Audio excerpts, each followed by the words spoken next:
Hello friends, मैं गीता अरोड़ा स्वागत करती हूँ आपका अपने यूट्यूब चैनल पर हिंदी ज्ञान बाय गीता अरोड़ा। आज की वीडियो में हम करने वाले हैं जनरल इंग्लिश की तैयारी। जो हमारी क्वेश्चंस जो मैं लेकर आई हूँ आपके लिए डीएसएसबी पीजीटी मैथ्स जो 18 जुलाई को एग्जाम हुआ था उसकी फर्स्ट शिफ्ट के ये क्वेश्चंस है जिनको हम आज सॉल्व करते हुए डीएसएसबी का पैटर्न समझ रहे हैं, अपनी वोकैबुलरी को एनहेंस कर रहे हैं और साथ साथ जो है हम ग्रामर कॉन्सेप्ट्स को अच्छे से समझ रहे हैं। Linking to Hindi grammar also कि जो बच्चे जो है हिंदी ठीक है, इंग्लिश वीक है, तो दोनों को लिंक करते हुए पढ़ेंगे। ठीक है, सबसे पहला क्वेश्चन जो है यहाँ पर क्या है, select the most appropriate question tag to fill in the blank. यहाँ पर क्वेश्चन टैग का एक फॉरएवर रूल यही है, यदि स्टेटमेंट जो है नेगेटिव है तो क्वेश्चन टैग हमारा पॉजिटिव होता है। यदि स्टेटमेंट जो है हमारी पॉजिटिव है तो क्वेश्चन टैग हमेशा नेगेटिव होता है। ठीक है, और दूसरी बात क्या ध्यान रखनी होती है, वर्ब की फॉर्म याद रखनी होती है। जो स्टेटमेंट में वर्ब का फॉर्म है वही क्वेश्चन टैग में होना चाहिए।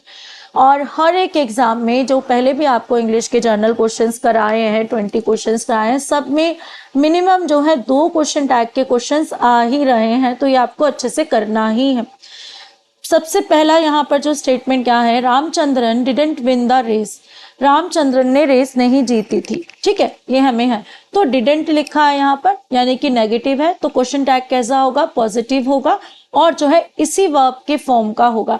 डज ही हमारा प्रेजेंट टेंस के साथ लगता है। ठीक है, डू ही तो मैच ही नहीं होता, ही के साथ डू नहीं आता, यू के साथ आता है या आई के साथ है, ही के साथ डज आता है, तो ये ग्रामेटिकली इनकरेक्ट है। विल ही टेंस यहाँ पर सपोर्ट नहीं कर रहा है क्योंकि डिड वाला टेंस क्या होगा, डिड ही। ठीक है, रामचंद्रन को हम जो है किस में ले आएंगे, ही में, और जो है डिडंट किस में बदल जाएगा, डिड में। Next question, select the incorrectly spelled word in the given sentence. Dheeraj unconventional believes were considered heresy by the orthodox members of the religious congregation. ठीक है, यहाँ पर क्या है, हेरसे मतलब क्या होता है कि एक बिलीफ जो क्या है, जो रिलीजियस टीचिंग के जो है कैसे जाए, अपोजिट में जाए। जैसे होता है ना कि पुराने धार्मिक आडंबरों का कोई विरोध करे। ठीक है, अनकन्वेंशनल मतलब क्या होता है, अनकन्वेंशनल मतलब होता है जो ट्रेडिशनल ना हो, जो नया हो, अनयूजुअल जो हो। ठीक है, यूजुअल ना हो। ठीक है, तो अनकन्वेंशनल बिलीफ है उसके, जो हेर से किसने बता दिया, हेर से उनको ऑर्थोडॉक्स मतलब कौन होते हैं, ऑर्थोडॉक्स वो पीपल होते हैं जो पुराने बिलीव्स को, पुरानी टीचिंग्स को जो बहुत ही स्ट्रिक्टली जो है मानते हैं। कॉन्ग्रेगेशन क्या होता है, इसका मतलब होता है कि जो मेंबर्स जो है इकट्ठे हुए हों किसी स्पेशल पूजा के लिए, वर्शिप के लिए इकट्ठे हुए हों। ठीक है, तो हमें यहाँ पर इन करेक्ट जो है स्पेलिंग जिसकी इनकरेक्ट है वो वर्ड हमें ढूंढना था। अनकन्वेंशनल ठीक है स्पेलिंग, कॉन्ग्रेगेशन ठीक है, ऑर्थोडॉक्स की स्पेलिंग भी ठीक है, जो हेड से इसकी स्पेलिंग गलत है, इसकी स्पेलिंग क्या होती है हमारी, वाई आता है, बस बीच में और कोई वोवल नहीं आता है, तो ये जो है हमारा राइट आंसर बन जाता है। नेक्स्ट क्वेश्चन है, select the most appropriate option to fill in the blank. The boy narrated 2 stories but the police found the dash more convincing. Boy ने 2 स्टोरीज नरेट की, सुनाई, जिसमें से पुलिस को दूसरी वाली जो है कन्विंसिंग लगी, यानी कि जिस पर जो है विश्वास किया जा सकता है। लेटेस्ट मतलब क्या होता है, लेटेस्ट मतलब होता है न्यू हो गया, रिसेंट हो गया, मोस्ट रिसेंट कह लो। ठीक है, लेटर का क्या होता है, बाद का, क्या होता है, बाद का। ठीक है, लास्ट क्या होता है, जो सबसे लास्ट हो, ये तो बहुत ही कॉमन वर्ड है, फाइनल कह सकते हैं इसको। ठीक है, अब है लेटर। लेटर मतलब क्या होता है कि अगर ये वाला वर्ड है जो बताता है 2 चीजें बताई जा रही हैं, जब हिंदी में लिख देती हूँ, जब 2 चीजें बताई जा रही हैं उनमें जो एक होगी फॉर्मल, एक होगी फॉर्मर यानी कि पहली, और दूसरी होगी लेटर, दूसरी क्या होगी, लेटर। तो हमें जो है यहाँ पर बताया कि पुलिस को बॉय ने 2 स्टोरीज बताई, जिसमें से पुलिस ने क्या की, लेटर यानी कि सेकंड वाली, फॉर्मर नहीं, लेटर यानी कि सेकंड वाली जो है कन्विंसिंग समझी, यानी कि उनको विश्वास हुआ उस स्टोरी पर। लेटर नहीं होगा, लेटर क्या होता है, बाद में बताना, किसी चीज का बाद। ठीक है, तो यहाँ पर क्या आएगा, लेटर। 2 के बीच चॉइस हो तो पहली फॉर्मर और दूसरी वाली letter. Next question, select the incorrectly spelled word in the given sentence. Committing treason against one's country is regarding as one of the most egregious transgressions subject to stringent penalties, ठीक है। अगर मान लो कोई दूसरी country जो है किसी दूसरी कंट्री पर स्पाई करे, यानी कि जो है किसी तरीके की ऐसी हरकत करे कि जो दूसरे देश के रूल्स के खिलाफ हो या कंट्रीज के आपस के रूल्स के खिलाफ हो, तो उसे क्या मिलनी चाहिए, पेनल्टी लगनी चाहिए, है ना। तो यहाँ पर क्या है, पेनल्टीज की स्पेलिंग गलत है, जो क्या होगा, पेनल्टी कैसे लिखते हैं हम, पेनल्टी वर्ड को लिखते हैं यहाँ ऐसे, PANA पेनल्टी, ठीक है। ऐसे ही हम एबिलिटी लिखते हैं, एबिलिटी, ठीक है। इनके साथ जब हम इसका जो प्लूरल फॉर्म बनाते हैं वो कैसे बनाते हैं, पेनल्टीज, क्या बनाएंगे, पेनल्टीज, ठीक है। एबिलिटीज क्या हो जाएगा, एबिलिटीज, यानी कि बीच में कुछ नहीं आता, यहाँ पर क्या लगा दिया गया, आई लगा दिया गया है, जो यहाँ पर गलत है, ठीक है। अब यहाँ पर जो है अगर पेनल्टीज मतलब क्या होता है, जुर्माना हो गया, ट्रीजन मतलब क्या होता है यहाँ पर, धोखा देना, क्या अर्थ होता है, धोखा देना। और एग्रीगेशियस का मतलब क्या होता है कि मतलब बुरे तरीके से, क्या हो सकता है, बुरे तरीके से, यानी कि बैड वे में। ट्रांसग्रेशंस मतलब क्या होता है, इसका मतलब होता है कि रूल्स के अगेंस्ट जाना, ठीक है। क्या होता है, रूल्स के अगेंस्ट जाना। ये सारे जो वर्ड्स हैं हमारे इस सेंटेंस में आया और हमें इसकी स्पेलिंग जो है ठीक बतानी थी, ठीक है, कि ये गलत स्पेलिंग दिया है, हमें ठीक स्पेलिंग बतानी है, बाकी तीनों की जो है ठीक है। Select the most appropriate option to fill in the blank. Shakespeare wrote better comedies than dash dramatist in England।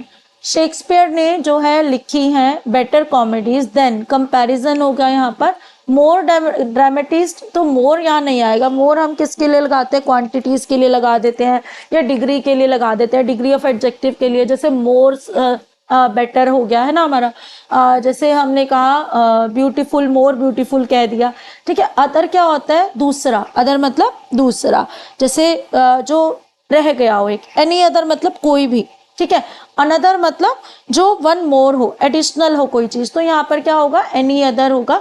Shakespeare wrote better comedies than any other, किसी दूसरे, कंपैरिजन में क्या होगा, any other dramatist in England, कोई दूसरे dramatist से better comedies किसने लिखी हैं, शेक्सपियर ने लिखी हैं। Select the most appropriate question tag to fill in the blank. Rule याद है ना कि पॉजिटिव है अगर तो negative question tag, statement negative है तो question tag positive. Mrs Malathi and her family don't like the spicy food, तो यहाँ पर क्या है, डोंट, नेगेटिव है तो क्वेश्चन टैग पॉजिटिव आएगा, और किसका आएगा, इसी वर्ब की फॉर्म का आएगा। शेल दे यहाँ नहीं आ सकता, डज यहाँ पर नहीं आ सकता, यहाँ पर क्या आएगा, डू दे। डोंट लिखा है तो सीधा क्या बन जाएगा, डू दे, क्योंकि प्लूरल है तो दे, डू दे, ठीक है। डिड दे, यहाँ पर वर्ब का फॉर्म मैच नहीं हो रहा। नेक्स्ट है, sentence of a paragraph are given below in jumbled order, arrange the sentence in correct order to form a meaningful and coherent paragraph. What they mean by this is that our conceptual system is like a pyramid with most concrete elements at the base. These concrete concepts then ground the metaphorical construction of more abstract concepts further up the pyramid. In their influential book, Metaphors We Live By, the linguist George Lakoff and the philosopher Mark Johnson assert that most of our ordinary conceptual system is metaphorical in nature. Some candidates for these fundamental concrete or literal concepts are those of the physical object we encounter in our everyday, like the concepts of rocks and trees। यहाँ पर क्या बताया जा रहा है, यहाँ पर बताया जा रहा है हमें हमारी लैंग्वेजेस के बारे में, और जो है कैसे जो है हम मेटाफर यूज करते हैं चीज़ों के लिए, ठीक है। जब बात करते हैं हम किस चीज़ की, जैसे किताबों में जो विचार होते हैं, उनकी जो धारणाएं होती हैं, वो किसकी तरह, पिरामिड की तरह है। तो यहाँ पर अगर हम सी ऑप्शन को देखें तो सी क्या कर रहा है, इन देयर इन्फ्लुएंशियल बुक, किसकी, मेटाफर्स वी लिव बाय, कौन सी बुक है, इन्फ्लुएंशियल बुक है जो बहुत प्रभावी है। मेटाफोर्स क्या होते हैं, जब हम किसी के लिए एक प्रतीक निर्धारित कर दे, ठीक है, प्रतीकात्मक कह देते हैं। Live by the linguist George Lakoff, जो लैंग्वेज के एक्सपर्ट हैं जॉर्ज लेकॉफ, और एक फिलोसफर है mark Johnson, assert that most of the ordinary conceptual system is metaphorical in nature। जो हमारे कॉन्सेप्ट्स होते हैं वो मेटाफोरिकल होते हैं नेचर में, ठीक है, यानी कि जो मुख्य विचार होते हैं वो क्या होते हैं, मेटाफोरिकल होते हैं। इसके बाद ए वाला जो है what they mean by this, क्या कर रहा है, आगे ज्वाइन कर रहा है इसी बात को कि our conceptual system is like a pyramid की तरह है with the most concrete elements at the base. Base में क्या है, इसके कंक्रीट चीजें हैं यानी कि ठोस चीजें हैं। उसके बाद क्या बता रहा है, some candidates for these fundamental concrete concepts are those of physical objects we encounter in everyday life, है ना। इसको कंक्लूड कर देते हैं। लास्ट में जो एग्जाम्पल हमें दिया गया है वो क्या है, these concrete concept then ground the metaphorical construction of more abstract concept further up the pyramid. Pyramid बना देते हैं, यानी कि पहले में हमें क्या किया गया, इंट्रोड्यूस किया जा रहा है, ठीक है, जिसमें क्या है हमारा सी ऑप्शन है सबसे पहले। उसके बाद ए ऑप्शन है जिसमें हमें एक्सप्लेन किया जा रहा है, आइडिया है क्या, किसके बारे में बता रहे हैं, ठीक है। फिर इसके बाद डी में हमें थोड़ा एग्जाम्पल भी दिया जा रहा है। और जो लास्ट ऑप्शन है हमारा बी है, उसमें हमें जो है रैप अप कर दिया गया या जो हमें बता दिया गया कि ये जो है पूरा जो है पैराग्राफ एंड अप हो रहा है यहाँ पर। तो जो सही ऑप्शन है हमारा थर्ड है। Select the option that can be used as one word substitute for the given group of words. A sudden and violent overthrow of a government. Government ने जो है जल्दी से और एक वायलेंट ओवरथ्रू डाल दिया किसी के ऊपर। सबमिशन पहला वर्ड देखते हैं। सबमिशन का मतलब होता है कि कोई चीज सरेंडर कर दे, ठीक है, मान ले किसी की कोई बात, इजीली कोई किसी की बात मान ले, सरेंडर कर दे या आत्मसमर्पण कर दे, तो उसे क्या बोलते हैं, सबमिशन। फेलियर का मतलब क्या होता है कि सक्सेस ना मिले तो क्या होगा, फेलियर हो गया, ठीक है।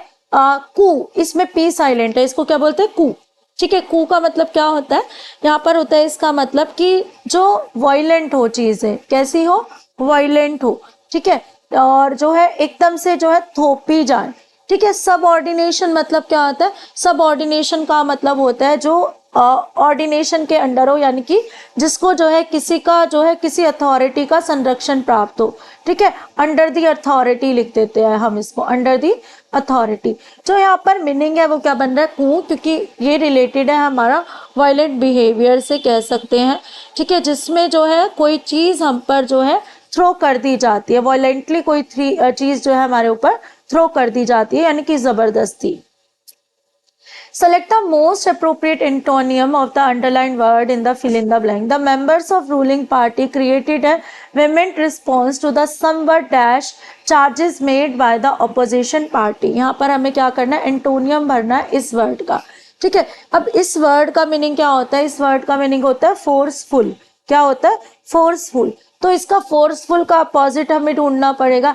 एग्रेसिव क्या हो गया, एग्रेसिव तो मतलब होता है गुस्से का, जल्दी से जो है रेडी हो जाए फाइट करने को, बहुत गुस्सा जिसे आता हो, ठीक है। स्टबर्न क्या होता है, स्टबर्न होता है जो जिद्दी हो, ठीक है, जो किसी की बात जल्दी से ना माने। अटिपिकल मतलब क्या होता है, अटिपिकल मतलब क्या होता है कि जो अनयूजुअल हो, जो यूजुअल ना हो, ठीक है। अपैथेटिक मतलब क्या होता है, अपैथेटिक मतलब क्या होता है जो क्या हो, फोर्सफुली ना हो, जिसमें दया का भाव हो, ठीक है, अपैथेटिक होता है वो। नेक्स्ट है हमारा select the most appropriate adjective to fill in the blank.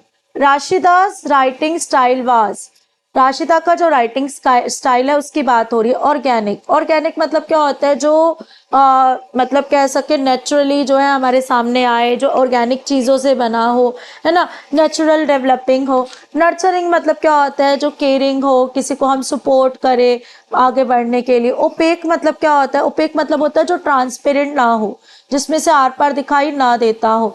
Mesmerising क्या होता है, मेस्मराइजिंग का होता है जो फुल अटेंशन खींचे हमारी, ठीक है, जिसको देखते ही हम फुल अटेंटिव हो जाएं। तो यहाँ पर सही क्या होगा, मेस्मराइजिंग, कि राशिदास राइटिंग स्टाइल वाज मेस्मराइजिंग, यानी कि फुल अटेंशन खींचने वाला है या जो बहुत ही दूसरों को प्रभाव देता हो। Select the most appropriate idiom that can substitute the underline word segment in the given sentence. After delving into conspiracy theories online, Shravan felt like he had gone down a difficult situation from which it is difficult to escape of misinformation. ऐसी situation में आ गया है जिससे छूटना जो है बहुत मुश्किल है। तो ऐसी सिचुएशन के लिए ईडीएम कौन सा होता है रैबिट होल। कैसे होता है, अगर मेटाफॉर देखें, अगर जो बनाया जाए, अगर सोचे इस बात को, तो क्या होगा कि रैबिट जो अपनी गुफा बनाता है जहाँ पर वो रहता है, मिट्टी में टेढ़ी मेढ़ी होती है, जिसमें अगर कोई और घुस जाए बाहर निकलना मुश्किल हो जाए, ऐसे ही सिचुएशन का हाल है जिससे निकलना मुश्किल है।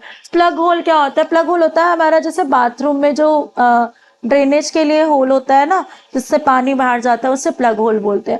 रैट होल क्या होता है? रैट होल होता है मतलब जैसे हम कहें कि गंदा सा प्लेस है, मतलब डर्टी प्लेस है कह ले, या फिर जो है वेस्ट ऑफ मनी कोई चीज हो जो अच्छी ना हो, ठीक है। वाटरिंग होल वैसे उसको कहते हैं जहाँ पर एनिमल्स पानी पीते हैं, एनिमल्स का जो पानी पीने का जो है स्थान होता है। लेकिन आज के टाइम में इसे ना हम बार के लिए भी यूज कर लेते हैं कई बार, ठीक है। अगर हम एक कह सके एक स्लैंग की तरह से बार के लिए भी यूज कर लेते हैं। तो सही आंसर यहाँ पर क्या है? Rabbit hole. Select the most appropriate antonym of the underlined word. The watchman's rebuttal that he had not seen the miscreants with strange, ठीक है। यहाँ पर क्या है? हमें बताना है, इसका एंटोनियम बताना है, ठीक है। एंटोनियम क्या है? हमारे अपोजिट वर्ड है, ठीक है। अब यहाँ पर क्या है? अगर वर्ड देखे मिस्टीरियस की बात करें तो मिस्टीरियस का मतलब क्या होता है? जो बहुत ही ज्यादा क्या है, जिसको समझ पाना जो है मुश्किल हो, ठीक है, समझ पाना मुश्किल हो। कंफर्मेशन क्या होता है? कंफर्मेशन होता है सहमति दे देना, या जो किसी चीज को जो है एग्री कर लेना किसी चीज को। एक्साइटिंग क्या होता है? एक्साइटिंग है बहुत ज्यादा, हम बोलते हैं ना इमोशन से रिलेटेड है। इरिटेबल क्या होता है? कि जो है अनोइंग हो, जो गुस्सा दिला दे, ठीक है। तो यहाँ पर जो है रेबिटल का मतलब क्या होता है? किसी चीज का खंडन करना, यानी कि किसी बात को रिफ्यूज कर देना। तो इसका अपोजिट क्या होगा हमारा? कंफर्मेशन दे देना कि हाँ मेरी सहमति है, मैं इस बात का खंडन नहीं करता। नेक्स्ट है sentence of a paragraph are given below in jumbled order. Arrange the sentence in the correct order to form a meaningful and coherent paragraph. Some animal societies hold together because their members recognize and remember one another when they interact. कि animal societies की बात हो रही है, कैसे रहते हैं animals? सब एनिमल्स होते हैं जो एक दूसरे को याद रखते हैं। Ants however operate differently. फिर आंट्स की बात आ रही है कि आंट्स जो हैं वो डिफरेंटली ऑपरेट करती हैं by forming what the ecologist Mark Moffett calls anonymous society. वो एनोमिनस सोसाइटी बनाती है, यानी कि एक दूसरे को जानती नहीं है, लेकिन फिर भी जो है वो क्या करती हैं? वो एक सोसाइटी बनाती है in which individuals from the same species or group can be expected to accept and cooperate with each other even when they have never met before, ठीक है। जब एक दूसरे से मिली भी नहीं है फिर भी अच्छी सोसाइटी बनाती है। But these societies depend on Moffat rights, are shared cues recognized by all the members. Relying on memory and experience in the way, in fact, trusting only friends limits the size of groups to their members' capacity to sustain personal relationships with one another.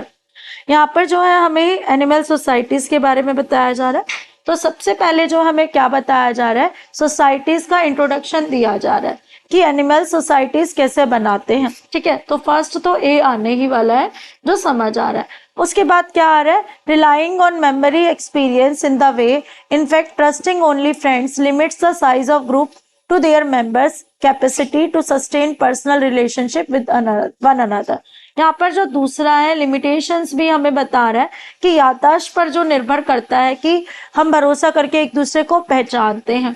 उसके बाद क्या बताया जा रहा है? हमें ants का experience दिया जा रहा है और फिर जो है उन्हीं पर कंक्लूड किया जा रहा है हमें कि what this society depends on, ठीक है, कि किस चीज पर ये डिपेंड करती है। तो यानी कि जो ऑप्शन जो हमारा करेक्ट है वो क्या है? ए सबसे पहले है, फिर डी, फिर बी, फिर सी। नेक्स्ट क्वेश्चन है select the most option that can be used as one word substitute of the given group of words. A person who is extremely greedy और वोरेशियस ईटिंग एंड ड्रिंकिंग, ठीक है। यहाँ पर जो है बहुत greedy हो, खाने के समय लालच, कुछ लोग होते हैं ना जैसे मेरी लैंग्वेज में तो उसे हिबलासा बोलते हैं, जिनका लालच पूरा नहीं होता है ना, जल्दी जल्दी जो है खाना खाते हैं और कभी उनकी जो है ना खाने का ग्रीड उनका पूरा नहीं होता, तो उनके लिए हम क्या वर्ड यूज करते हैं? उनके लिए हम करते हैं ग्लटन। क्या यूज करते हैं? ग्लटन। ठीक है, जो ग्रीडी होते हैं। गौरमेट क्या होता है? गौरमे बोलते हैं इसको में ना, टी साइलेंट होता है गौरमे। वो गौरमे होते हैं वो लोग जिनको नॉलेज बहुत होती है फूड के बारे में, सारी चीजों के बारे में, या फिर आर्ट के बारे में भी। एपिक्योर क्या होते हैं? जो लग्जीरियस फूड एंजॉय करते हैं। ठीक है, क्योर से रिलेटेड एपिक्योर, बहुत ही जो है लग्जरी से खाना। ठीक है, इसके बाद है कॉन्सर। कॉन्सर का मतलब क्या होता है? जो टेस्ट या किसी आर्ट का एक्सपर्ट हो उसे जो है कॉन्सर कहते हैं। तो यहाँ पर जो है ग्लटन जो है सही वर्ड हमारा किसके लिए? जो ग्रीडी तरीके से खाता है। Select the most appropriate meaning of the underlined idiom. क्या है? In the conservative and predictable world of football, Armstead is a square peg in the a round hole.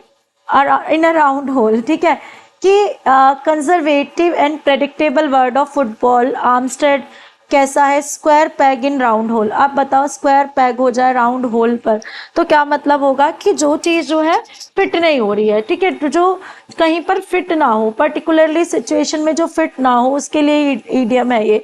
ठीक है, अब यहाँ पर देखें तो फॉर्मलिस्ट क्या होता है? स्ट्रिक्टली फॉलो, जो रूल को करता हो।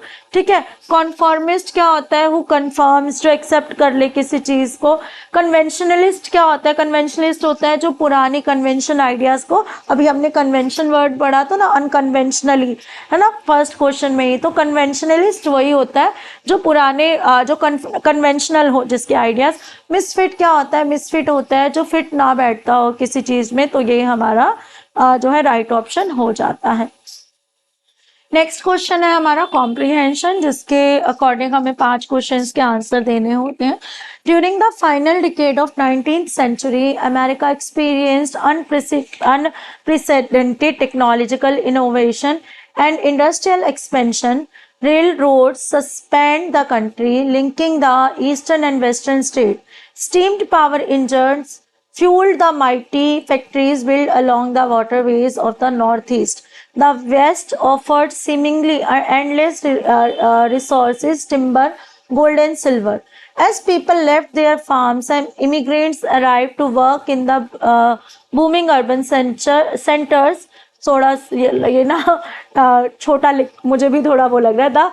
Labour force change the skilled artisans to assembly line workers who felt chained to the machines of industrial progress. America's transformation from an agrarian to an industrialized economy was the first time when great fortunes were amassed by the speculative industrialists and financiers known as robber barons, who used unscrupulous tactics such as a vertical and horizontal integration to increase the profits and create monopolies. As profits grew, so did America's standards of living, as per capita income and production exceeded those of any other nation, excluding Britain, but not all shared in newfound wealth. The exploding population of cities created disease-ridden slums that grew larger with the influx of immigrants, exploited by corrupt political bosses with the promise of work in exchange for their votes. Men, women, children worked long hours for low pay in unsafe factories to keep up with the demand of cheap mass-produced products. By the early 20th century, many of the Protestant college-educated middle-class citizens were disturbed by the materialism, corruption, economic polarization, and felt a moral and social obligation to reshape the American landscape on path aligned with what they believed the nation's founding fathers had intended. From 1900 to 1918, these progressive led to a movement to battle the problem of industrialization and urbanization. Legislation was enacted that restricted child labor, established a minimum wage, regulated working conditions, and gave the public increased control of government through primaries to elect political leaders. Theodore Roosevelt departed from the laissez-faire pronunciation थोड़ी देख लेना। Approach the extended the executive branches of government to the curtail monopolistic practices and ensure competitions. Industries like meat packing, railroads, and banks become federally regulated. The precedents of addressing social and economic issues at the federal, state, and local levels was significant for it changed the expectations of the role that government would play in society and inspired the recovery from depression of 1929। ठीक है, यहाँ पर अब जो हमें बताया जा रहा है कि अमेरिका में कैसे इंडस्ट्रियलाइजेशन बढ़ा और उससे पहले क्या हाल था। ठीक है, ये बताया जा रहा है बच्चों का क्या हाल था। ठीक है, और जो है ये बताया जा रहा है कि कैसे धीरे धीरे जो है वेजेस को कंट्रोल किया गया, चाइल्ड लेबर को कंट्रोल किया गया। ठीक है, इन सब बातों के बारे में हमें बताया जा रहा है। अब what was the major factor that contributed to America's industrial expansion in the late 19th century? The decline of railroads तो हम नहीं बताया गया। The expansion of railroads linking eastern and western states, the discovery of oil in northeast, the reduction of immigration. तो what was the major factor that contributed to America's industrial expansion कब होता है? जब रेल रोड्स यानी कि railway lines जो है बिछ जाती है। तो यही है हमारा आंसर, जब जो है एक दूसरे से लिंक होता है थ्रू यातायात की सुविधा जो बढ़ती है, जब इंडस्ट्रियलाइजेशन बढ़ जाता है। How did the progressive movement influence the government intervention in the economy? It eliminated all forms of taxation on business. It encouraged laissez-faire policies. It reduced government involvement in business affairs. It expanded federal regulation of industries such as meat packing, railroads and banking. तो क्या था? It expanded हमने पढ़ा था, इसने क्या किया? Federal regulations industries सच meet packing और रेलरोड्स और बैंकिंग पर इसने जो है असर डाला था। How did industrialization affect the labor force during the late 19th century? The immigrants were discouraged from working in factories. Workers became highly skilled artisans. Most workers continued working on farms. The workforce shifted from skilled artisan to assembly line workers. तो ये हमने अभी पढ़ा है, ये वाली line जो है डी वाली, तो ये हमारा आंसर ठीक हो जाता है। Who were the robber baron and how did they increase their wealth? Industrialists and financiers who used to tactics like vertical and horizontal integration. ये हमने जो है पढ़ा है, इंडस्ट्रियलिस्ट है वो। और जो अभी पढ़ा था ना, यहाँ लाइन आई थी, अगर आपको याद हो तो, मुझे तो याद आ रही है। अब इसमें जो है ना, आपको अगर दिख रही है, मैंने पढ़ा है, मुझे याद आ गया कि हमने पढ़ी है ये वाली लाइन अभी। तो ये क्या है? आंसर है हमारा industrialist and financier who tactics like vertical and horizontal integration, ये हमने अभी पढ़ा है, तो ये हमारा राइट आंसर हो जाता है। नेक्स्ट है, which of the following is not a goal of progressive movement? Establishing A minimum wage, ये तो बिल्कुल नहीं था। ठीक है, या फिर ये कहें रेगुलेटिंग वर्किंग कंडीशंस, या फिर ये कहें promoting monopolies to increase profits, या रिस्ट्रिक्टिंग चाइल्ड लेबर।